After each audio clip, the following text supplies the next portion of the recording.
Sometimes all we need is the awareness that we can choose what we think of.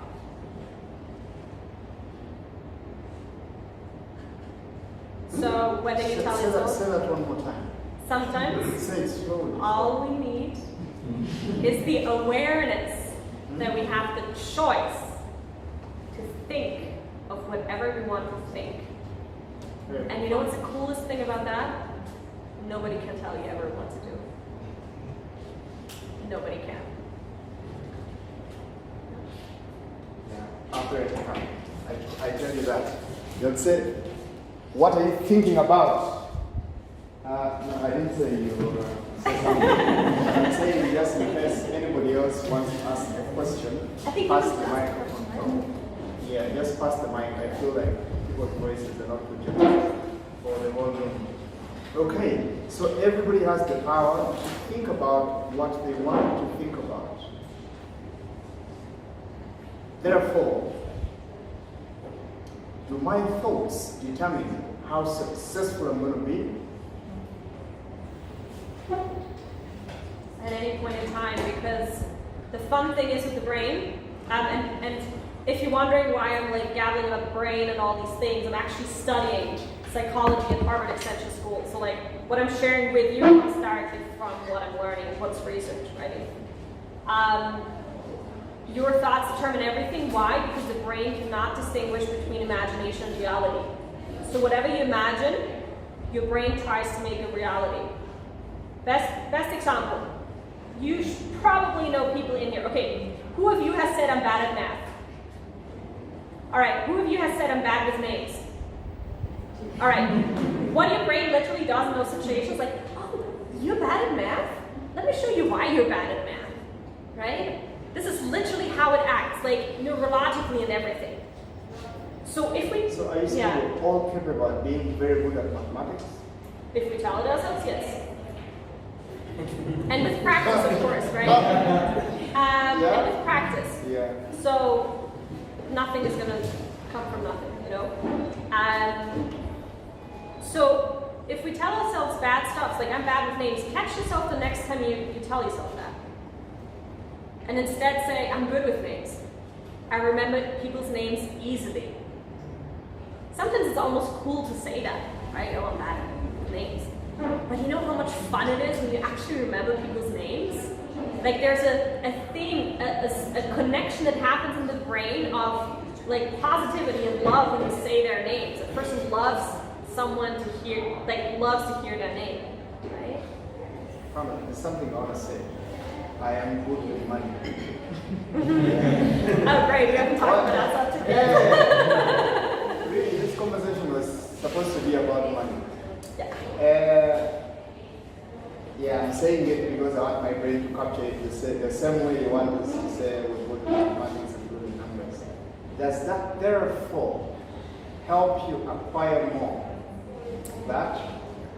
Yes, because what happens in that moment is that instead of your brain focusing, oh, I'm bad at money and like, you know, you messing it up, your brain focuses on seeing things of why you're good at money, at managing money, for example. Maybe you suddenly see a book that comes to your mind, or maybe you're having a conversation about, you know, with someone about money where you're learning something.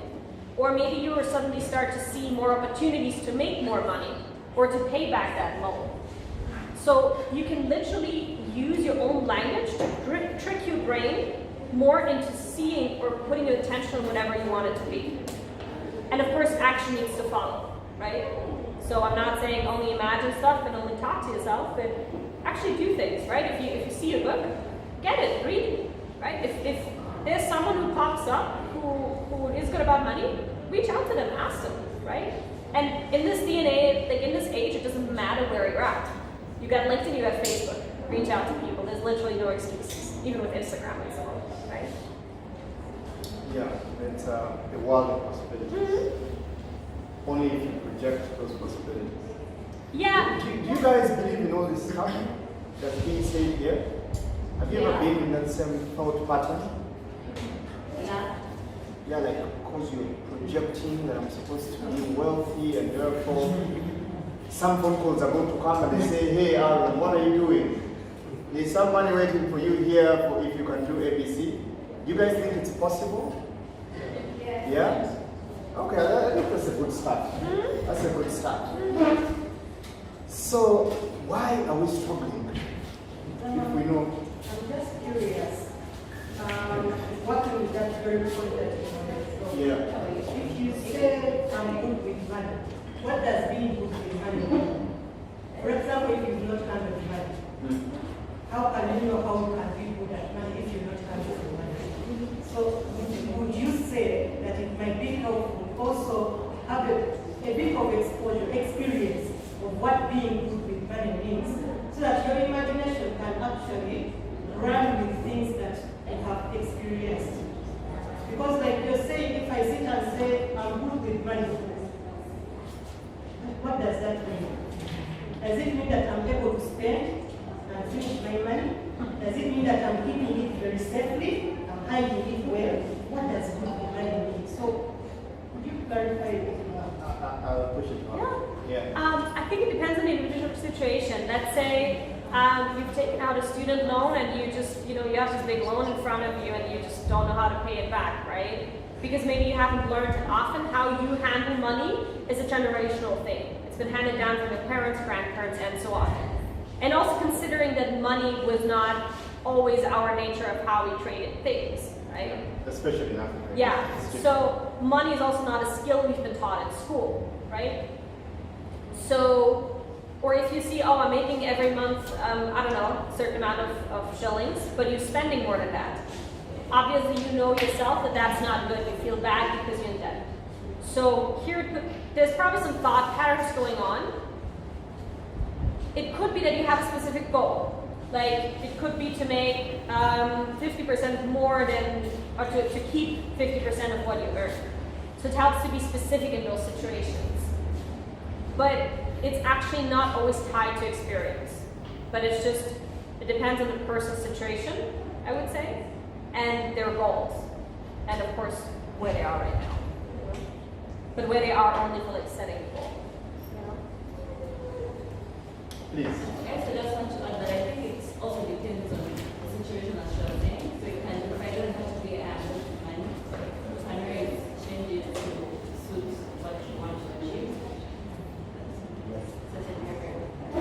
I'm going to ask, thank you for that submission. I don't think it was a question, it was just an elaboration. Thank you. If then, you're coming next. If then our thoughts actually determine essentially where we get to, why do we hold on to negative thoughts? Like, why would we choose? Should be easy, everybody should have positive thoughts. Because we're biologically wired to rather focus on the negative part. And that comes from very ancient times where our brains had to be aware of all the dangers out there. Because there was literally a saber-toothed tiger around every corner, right? We didn't want to get caught, we had to survive. And in order to survive, we had to feel fear. We had to be aware of all of that negativity. But let's be honest today, saber-toothed tigers are gone. If you walk around the corner, chances are very high you're still going to be alive, right? And there's a lot of good stuff out there. So we have evolved. Our environment has evolved. But our brains haven't managed to change that quickly. But it doesn't mean that we can't do it. It just means we need to put in a little bit of an effort and replace whatever negative thoughts we have with positive thoughts. You can't just not have negative thoughts, right? That's almost impossible. But you can replace them. So physiologically what happens with the replacement in the brain is actually the connections between the neurons get replaced. So there's a real change happening there. And it also doesn't happen from just saying it once. You have a ratio of about 7 to 1, so you need 7 positive things for 1 negative thing to make it up. And sometimes that could be just repeating stuff 7 times. For example, if I love flying, I have a love for planes, but sometimes when I still get in the airplane, of course I also have the thought what if it actually does go down, right? So what I then do in my mind is literally, I'm safe, the stewardess is taking care of us, the pilot is doing its best, the plane has been very well maintained, and again, probably the pilot is doing its best. So I literally repeat this, and then you see that you start feeling better, and your whole attitude changes. Can we make another short exercise, actually? Sure. All right. So 1 minute. I'll join the exercise. Join them.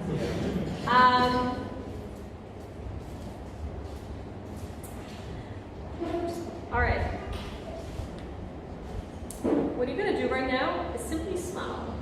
Smile. I can only see you, nobody else can see you, so that's gonna be fun. All right, for 1 minute, let's start.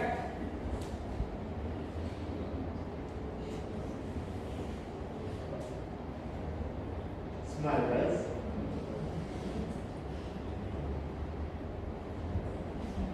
I feel a little awkward, right?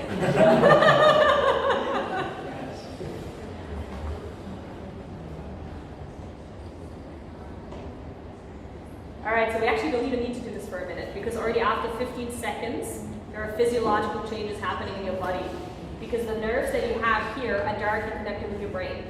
So once you do this, you're sending like the message to your brain, hey, smile, happiness. And so automatically your brain actually starts thinking of happiness. So when you wake up in the morning, you don't feel good. When you feel weird in a job, go to the toilet, all right, for a minute. Nobody's gonna ask you, and just do this. Like literally whenever you're in a bad mood, this is one of the easiest tricks to change your mental attitude and everything. Yeah, I feel like this is a session, a Q&A, we're going to do a Q&A session, that's why I've exited that stage. So whoever has a question, ask. And hopefully the question will also help other people learn more from what we hear you want to say. Can I go first? When I look at the theme, hustle less and live more, what comes to mind is decision making. Yes, so how do we make the right decisions to be able to identify that work that enables us to achieve more with less? Yeah, it's a very good question. Decision making is a very fascinating subject in itself. How do you make the right decisions? I think it starts really again with self-reflection and self-awareness. What is a right decision for you? How do you define it? What should be your next step, right? And then, are you actually making the decision right now because it's something you want? Or are you making it because of some sort of external influence that you are trying to conform to? Am I taking this job because my parents will find it great and I just want to conform to them? I just want to be the good child, right? Or am I going to take the job because it really interests me? Because I really want to learn something?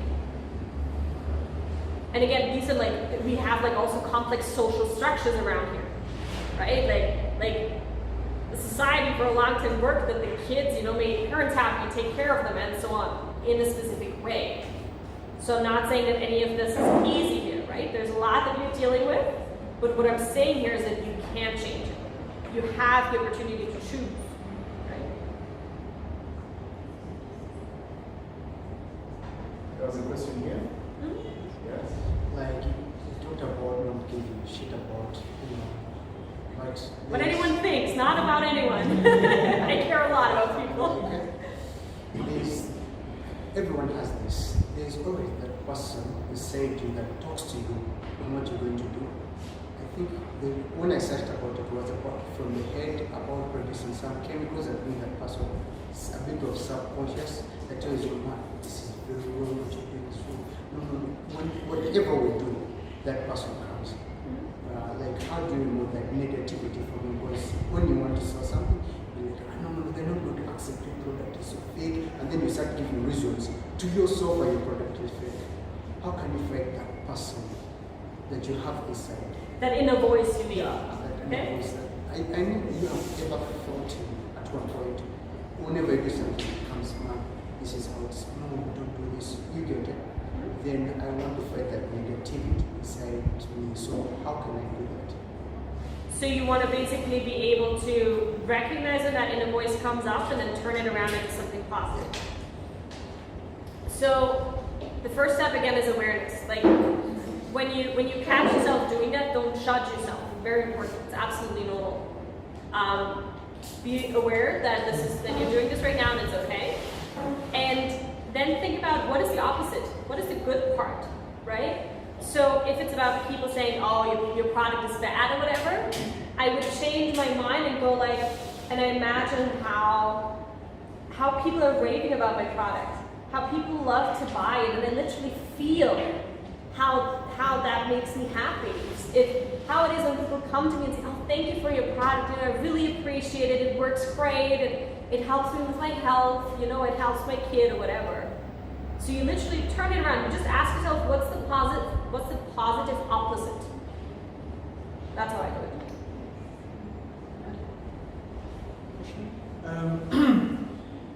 In relation to your business, Yeah. digital marketing, could you help us identify some of the biases when you're starting a business or when you're running a business that influence our hustling more instead of hustling less? So you're asking for examples where I could have hustled more, but I hustled less. Yes, so Okay. what are those biases that probably everyone faces? Great example. So, fortunately, I have always been quite of a rebel. I grew up alone as a single child, which in some instances, of course, also makes you a little bit spoiled because the attention is always on you. But in the agency world, it is very common for agencies to pitch to companies. And it was not something I was buying in from the start. I was like, who am I to just give my ideas away for free? Like, the stuff that I have is too valuable. And I also want to work with people who value that, who appreciate the value. Till this day, we have never pitched. People come to us and people come and apply to work with us. And we choose our clients because my happiness, my well-being, and the well-being of my team is the most important thing. If I'm not happy, if I'm not feeling good, I can't do the work at the level that I want to do it. And I think that's what also a lot of people need to realize, that you need to feel good first. Like, it's absolutely okay to be selfish in the positive sense and say, I need to feel good first. I'm not going to start work before I haven't had my breakfast and worked out, for example. Because you're not going to be in a good mood, you're not going to do the job as you're supposed to do it. So yeah, that of course, turning this around, and I had nobody really to like look at for this, right? So it was literally something I made up in my mind, and it just, and then I saw opportunities that then helped me support this journey, right?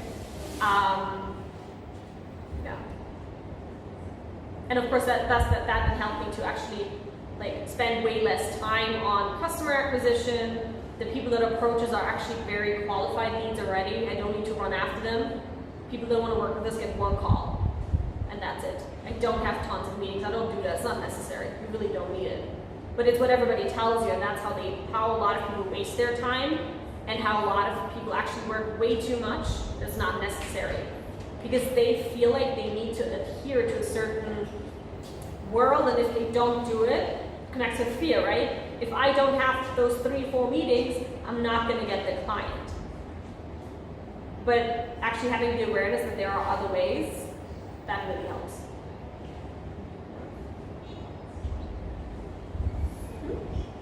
You mentioned something about choosing your customers.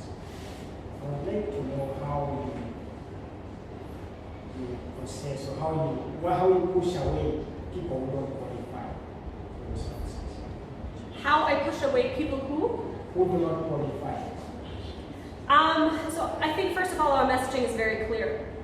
Our tagline is we help 6- and 7-figure businesses grow through Google and Facebook ads.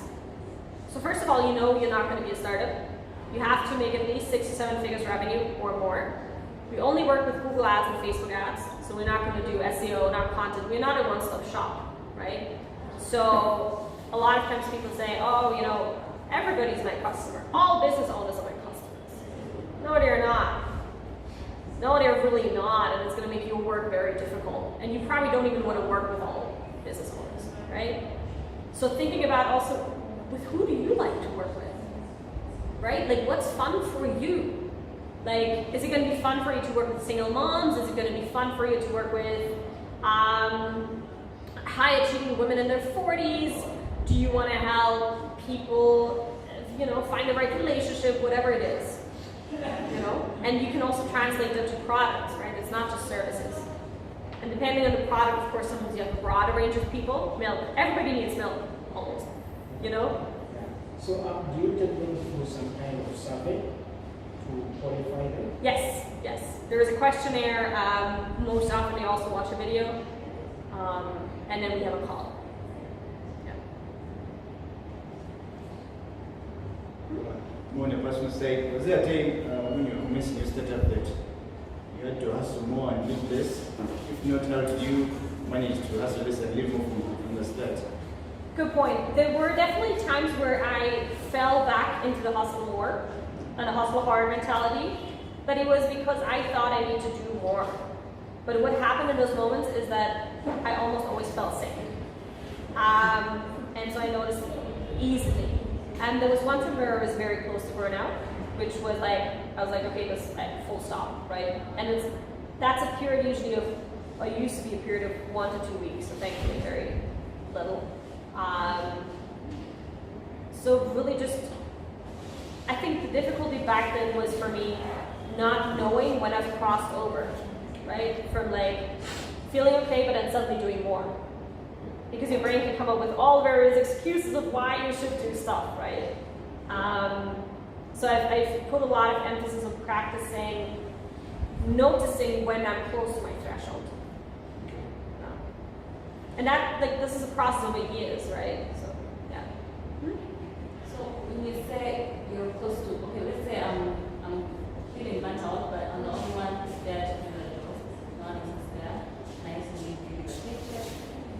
How do I handle like that situation with my employers? Do you have an idea? So, I think to prevent those situations from happening, and I get in a minute to what happened in those situations, is that first of all, build up some savings. Financial worry is your worst worry, and you never want to make decisions that are based on needing money. So make sure you save 10%, 20% of your income. It's going to make a lot of things easier. So when you actually get to that point, I'm very strict here. It doesn't matter what your employer thinks. Your health comes first. If you don't take care of your health, it usually only gets worse. And if you have an employer who doesn't value your health, you should very quickly change your employer. Like if one of my team members says, I'm sick, I have a headache, I'm like, don't even look at work. Don't even talk to me until you feel well again. I don't even want you to be thinking about work, right? Because it's not going to help you get well again. It's not going to help you get to that state where you actually enjoy what you're doing, right? So I think these are moments where you really get to ask yourself, is this really what I want? Like, do I actually want to be in a situation where when I'm sick, I can't even talk about it? And it's still a lot of times the case, right? So it's very common. But I think it's a good moment for reflection and making you see, okay, what's actually a better way for me, you know? I think he was first. I'm curious to find out how you chose to trade stability and safety at Google for risk and uncertainty in Nigeria. How fun is that? We think a job is safe these days. How fun and what a weird concept it is. And it's such a common thought. So like, I'm very grateful for your question because I think it was in a lot of people's minds. Not here, but in the US, the average days that you're guaranteed in a new job are 51 days. I don't think that's very safe. What I figured is that actually I'm in a much safer position by myself right now because I know how to make money. You can take all the money away from me right now and I'll know how to make money. But with a job, they can kick me out anytime, and this happened to me. And it's devastated me. So I think we need to change our perception about what a job actually is. And from our parents, from grandparents, it's that safe option, right? Get a job, find a good wife, get married, have that house, right? Like fit into the social structure. But we very little question is this actually right for me. I cannot tell you how many of dear friends I have in this beautiful sub-Saharan African continent. And I've been to 14 countries here. Are around 30, married, have kids, but are absolutely unhappy. Why? Because they try to fit into a social construct of having to marry at a certain age, of having to have that good job, of having to display that picture of this perfect family that almost never is perfect anyway, right? I've always questioned everything, and that has helped me a lot. So I think for me, I've seen that a job is not a stable thing. It's not a safe thing. And in the end, safe and stable is again what I think about it, you know? Yeah. The perception is that Google is not an ordinary company. Sorry? The perception is that Google Yeah. is not an ordinary company that you can choose to walk out of. Yeah, so Google is definitely better than a lot of companies out there. Great food that we had, the gym, the personal trainers, definitely an okay salary, right? But what I noticed also after some time is that whatever I spend 8 hours a day with, I need to be happy with that too. And if I'm not happy with that, you can give me all the food in the world, you can give me all the personal trainers you want, you can give me all the perks. I'm not going to care about it because I'm literally doing 8 hours of a day something that I don't feel happy about. You know? I'm going to let her speak first. One of the points that someone Yes. was the thought that came to mind that half the time, especially for people who are starting out, the main idea is around surviving. That is why we tend to put up with bad jobs, tend to put up with abuse, even things that we know are not good for us. You know, literally, you signed up to work from 8 to 5, but they can even call you on a weekend. They will give you whatever, they will say whatever they want to you. So what tips do you have on how people can grow into a situation where they can easily have bargaining power? Where you can stand up to your boss and you say, it's a weekend, I'll handle this on Monday. Most people do not have that because it is literally about surviving and making sure that I have a paycheck that is going to help me with my food, my rent. If I don't have that, how do I go forward? So some practical tips on how you can build that kind of power to really bargain and say, I want this, or I'll be able to do this at a time that is most stressful. It's such a great question because it's all about perspective taking. When you're in this situation right now, is that you have a perception about who your boss is. You have this perception that he is the one that has power over your life. Like literally you're giving the power away to your boss.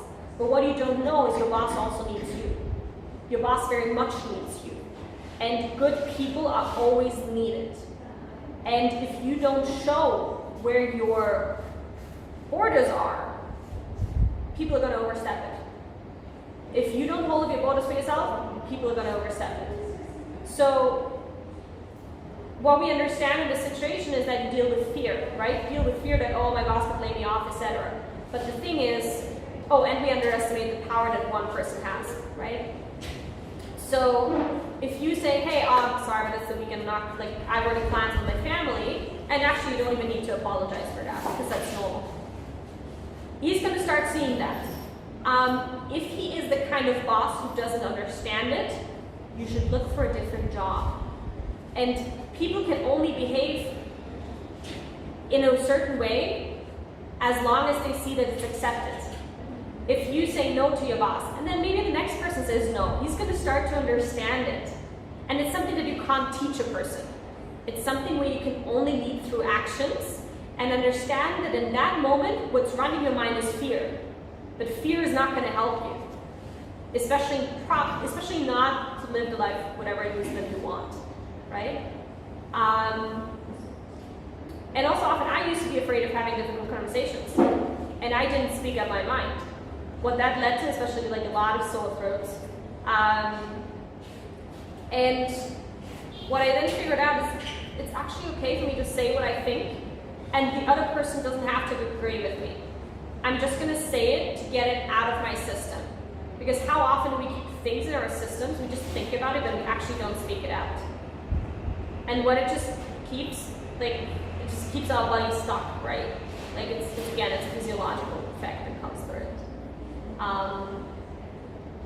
Yeah, find the courage, speak up, and then really know that if he's understanding, it's not the right boss again.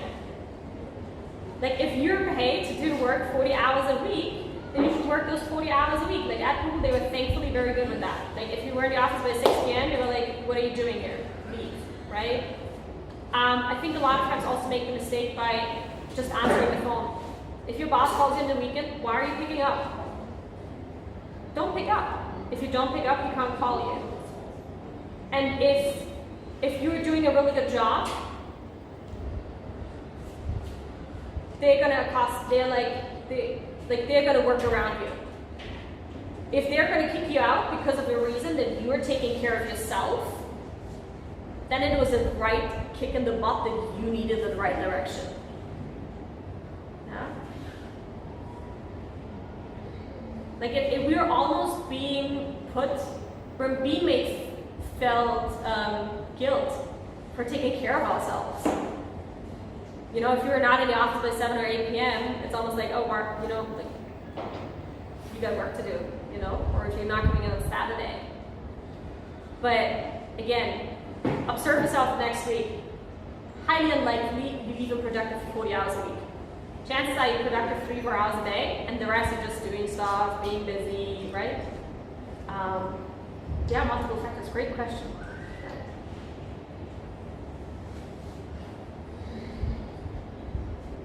Yes. What would they do, for example, if at first I added some awareness when I created my own product, and but then most of the clients that came by, they preferred it to modify it in a certain way.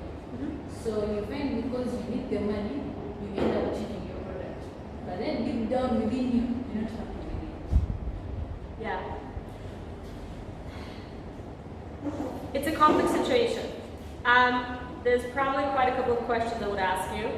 How many people have you talked with? Why did they say the things they said? What kind of modifications were those? Why are you not happy with it? How have you communicated with it, right? A lot of times it's about communication and not being able to explain why people actually need it. Complex situations, which I don't have an answer right now, to be honest. Like not a straightforward one. Yeah? Yes? Okay, so I wanted to know, did you juggle between Google and your side business, or you just jumped off straight? I had no idea that I wanted to be an entrepreneur, and if that was not my kick in the butt, I probably would have still taken a long time to actually take the step. It was planned. I wouldn't even have, the thing is I wouldn't even have dared to dream of working at Google in the first place. I wouldn't even have thought that I could be an entrepreneur. I always heavily underestimated myself. It's a very, very common mistake that people do. But yeah, I just did it, and I have a very low. Like I just don't care about failures. You know, I just do things. If they don't work out, they don't work out. Fine, on to the next one. People gonna judge you? They might. Do I care about it? No. Right? Because they're probably anyway not the ones I want to work with. Because most of us find that, let's say, we are working, and then we're only doing our side business, you know, in our free time after work. Yeah? So you find that you actually doing more, yet you have to do less. Yeah, so it's a very common way. It's actually a good way to do it often, right? So if you don't have money saved up or something. In that situation, yes, you're gonna need to put in the work. There's almost no way around that situation. And you ideally only should leave your job when you have certain financial savings and you're making money from the business.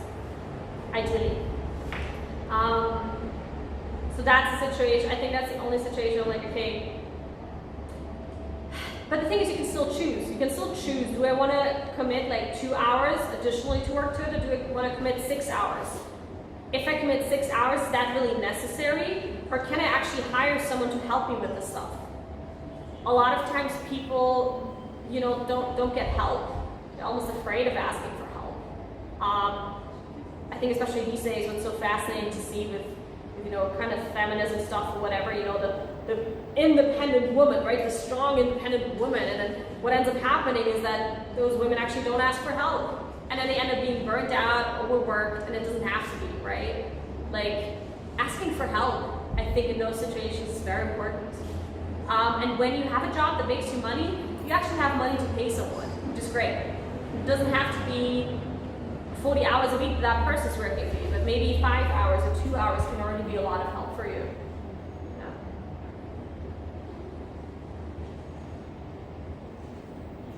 Yes? You managed to work in a number of countries, a number of companies. How did you manage to make that transition from all this and different cultural settings? How did I manage to transition from each company to company? In the first place, and then it was the second part. It simply applied. I simply applied.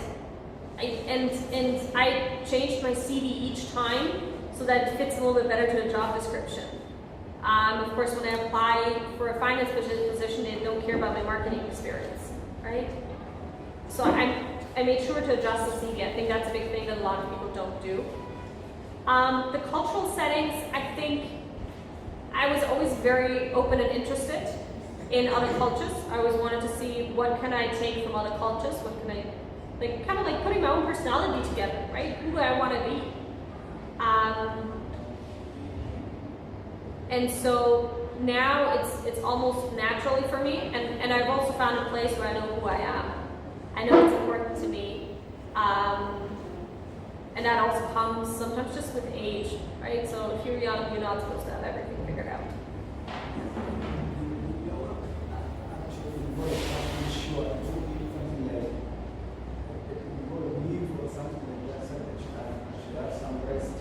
Say that again, I couldn't hear that.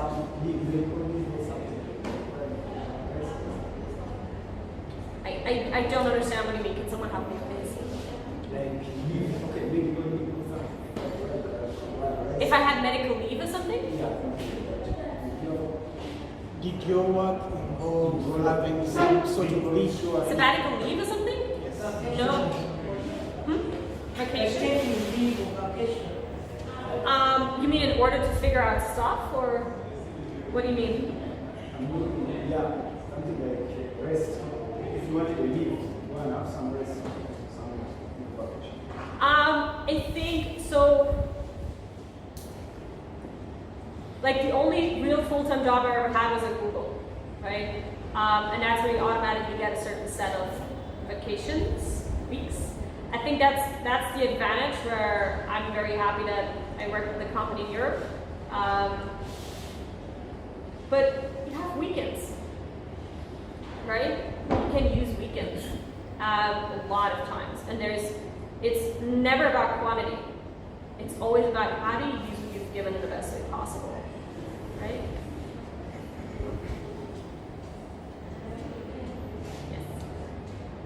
I am under the impression that you have read many books.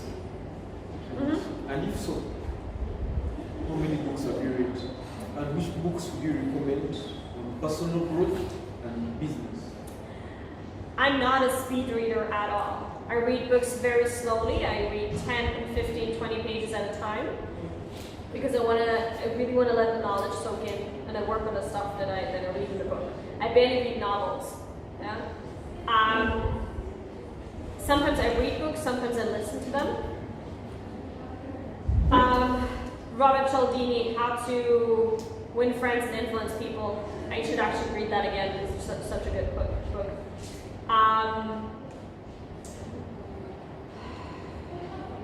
Jesse Itzler's Living with the Monks is great. It's a very easy read.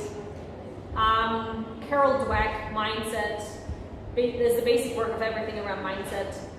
Gosh, which other books? Steve Jobs biography. The Third Wave by Steve Case. He shares very vulnerably his entrepreneurial journey when everything seemed to be against his odds. Gosh, there's so many good books. books?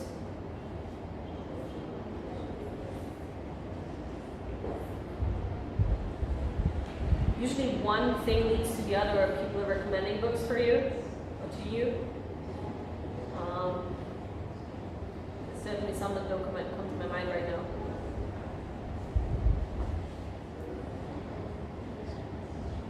Yeah. There's like a lot more, but I literally can't think of any right now.